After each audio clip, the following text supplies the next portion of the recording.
Hello, bachcho. Let's see the question. The question says that for k belongs to R, let the solutions of the equation cos of sine inverse x cot of tan inverse of cos of sine inverse x is equal to k, where x modulus x is in between 0 to 1 upon root 2, b alpha and beta, where the inverse trigonometric functions take only principal values if the solutions of the equation x square minus bx minus 5 is equal to 0 are 1 upon alpha square plus 1 upon beta square and alpha upon beta, then B upon के square is equal to.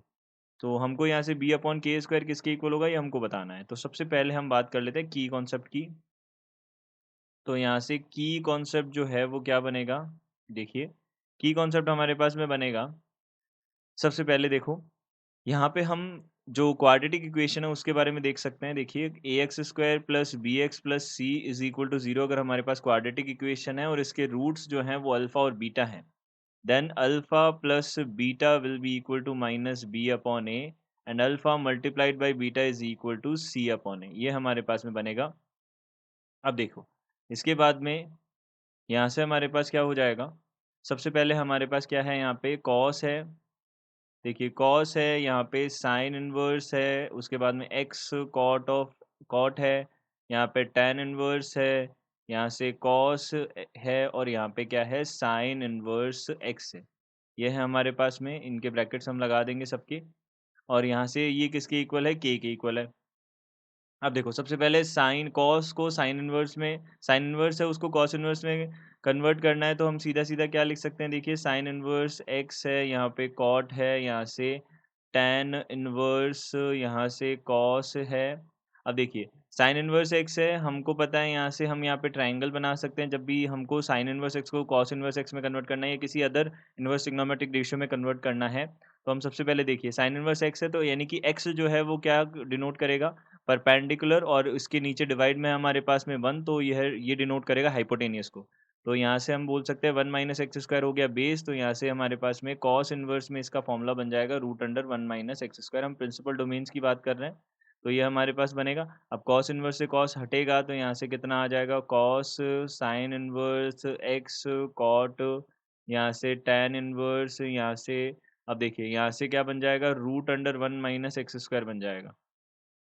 अब इसके बाद हमको पता है यहाँ से कि जो हमारे पास में tan इनवर्स x होता है, tan इनवर्स x जो होता है उसको हम लिख सकते हैं cot इनवर्स 1/x।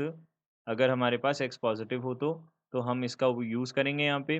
तो यहाँ पे कितना बन जाएगा, देखिए यहाँ पे हो जाएगा हमारे पास में cos, उसके बाद में क्या है साइन इनवर्स x है, तो यहाँ से साइन इनवर्स x cot, यहाँ से कॉट ऑफ tan इनवर्स है तो कॉट को चेंज चेंज कर लेते हैं हम कॉट इनवर्स में।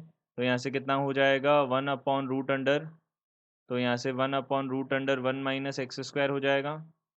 ये हमारे पास बन जाएंगे, सारे ब्रैकेट्स लगा देंगे। अब कॉट से कॉट इनवर्स हटेगा तो यहाँ पे कॉस ऑफ साइन इनवर्स, यहाँ से एक्स के साथ मल्टीप्लाई में कितना रहेगा 1 upon root under 1 minus x square रहेगा, ये बनेगा। ये हमारे पास आ गया। अब इसके बाद में देखिए, अब वापस से हमको साइन इनवर्स को कॉस में कन्वर्ट करना है, तो यहाँ पे हम क्या करेंगे, ट्रायंगल बनाएंगे। यहाँ से कितना है हमारे पास में एक्स, तो हो जाएगा हमारे पास परपेंडिकुलर हो जाएगा, और यहाँ पे हाइपोटेनियस 1 माइनस एक्स स्क्वायर हो जाएगा रूट के अंदर। और यहाँ से अब हमको क्या करना है, यहाँ पे बेस फाइंड आउट करना है। तो बेस फाइंड आउट करने के लिए हम क्या करेंगे, हाइपोटेनियस का स्क्वायर यानी कि 1 माइनस एक्स स्क्वायर, और माइनस में क्या कर देंगे परपेंडिकुलर का स्क्वायर। तो यहाँ से बन जाएगा root under 1 minus 2x square. तो यहाँ पे ट्राइंगल रूल का हमने यूज़ किया, और यहाँ पे ये किसके इक्वल है, के इक्वल है ये। तो यहाँ पे ये सारे के सारे किसके इक्वल हैं, के इक्वल हैं। तो हमने यहाँ पे के इक्वल लिख दिया सबको, ये हो गया हमारे पास में के। अब देखिए यहाँ से हमारे पास में हमने इसको कन्वर्ट किया, कॉस इनवर्स कॉस है हमारे पास बाहर तो, और कॉस इनवर्स है, यहाँ से कितना हो जाएगा, देखो यहाँ से हो जाएगा हमारे पास कॉस में कन्वर्ट किया तो root under base upon hypotenuse होगा, तो 1 minus 2x square divided by यहाँ पे root under 1 minus x square बनेगा, ये बनेगा। दिस इज इक्वल टू के हो गया, ये बन गया। कॉस इनवर्स से कॉस हटेगा तो यहाँ पे 1 माइनस 2x स्क्वायर का रूट बनेगा, और divided by root under 1 minus x square हो जाएगा। दिस इज इक्वल टू के, ये हमारे पास के इक्वल हो जाएगा। अब देखो यहाँ से हमने क्या किया, 1 minus 2x² upon 1 minus x square is equal to कितना हो जाएगा, k² हो जाएगा। अब हमने क्या किया, इसको सिंप्लीफाई किया, तो x की वैल्यूज फाइंड आउट करनी है। तो यहाँ से हमारे पास कितना आ गया, 1 minus 2x² this is equal to k² minus k² x², दोनों साइड हमने क्रॉस मल्टीप्लीकेशन कर दिया। अब यहाँ से x² को कॉमन लेने की कोशिश करते हैं।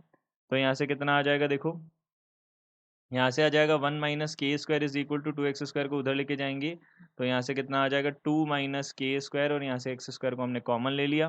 तो यहाँ से हमने x² का वैल्यू देखा, तो x² कितना होगा, x² हो जाएगा हमारे पास k² minus 1 upon k² minus 2। हमने क्या किया, जस्ट इसमें से नेगेटिव को कॉमन लेके इसको सॉल्व कर दिया, नेगेटिव से नेगेटिव को हटा दिया, और यहाँ पे हमारे पास x का वैल्यू आ जाएगा k² minus 1 upon k² minus 2 हो जाएगा। यहाँ पे प्लस माइनस हमारे पास बाहर है ही, तो हमने एक को तो बोल दिया अल्फ़ा, अल्फ़ा कितना हो गया, k² minus 1 upon k² minus 2 हो गया।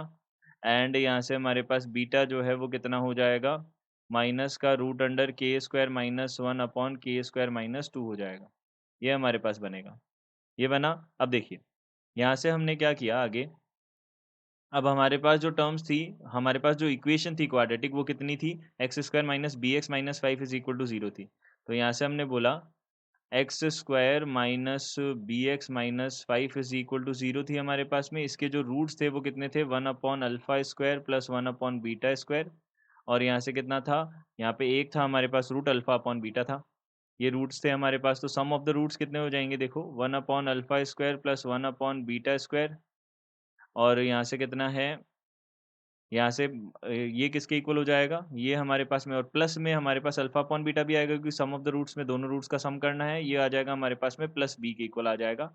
एंड सेकेंडली दोनों का मल्टीप्लिकेशन जो है 1 upon alpha square plus 1 upon beta square का मल्टीप्लाई है किसके साथ में, अल्फा अपॉन बीटा के साथ में, ये किसके इक्वल हो जाएगा, -5, ये -5 के इक्वल हो जाएगा, ये हमारे पास बन जाएगा। अब देखो यहाँ से अब हम क्या करेंगे, सबसे पहले इस फर्स्ट, ये जो हमारी सेकंड इक्वेशन है, देखो इसको हम फर्स्ट बोल देते हैं, इसको हम सेकंड बोल देते हैं, सेकंड इक्वेशन को सॉल्व करते हैं थोड़ा। तो यहाँ पे सेकंड इक्वेशंस की हेल्प से हम क्या बोल सकते हैं, देखो सेकंड इक्वेशन की हेल्प से हमारे पास में क्या आ जाएगा, यहाँ से हम बोल सकते हैं कि सबसे पहले अल्फा और अल्फा स्क्वायर और बीटा स्क्वायर का हमको क्या करना है, रेसिप्रोकल करना है। तो यहाँ से कितना आ जाएगा मल्टीप्लिकेशन में, ये -5 तो हमारे पास इक्वालिटी में रहेगा ही, और यहाँ से कितना आ जाएगा, देखो रूट अंड ये अल्फा स्क्वायर करेंगे तो k² minus 2 upon k² minus 1 आ जाएगा, और plus k² minus 2 upon k² minus 1 आ जाएगा, और मल्टीप्लाई में अल्फा अपॉन बीटा, दोनों सेम ही है, बस केवल नेगेटिव का डिफरेंस है, तो -1 आ जाएगा यहाँ पे।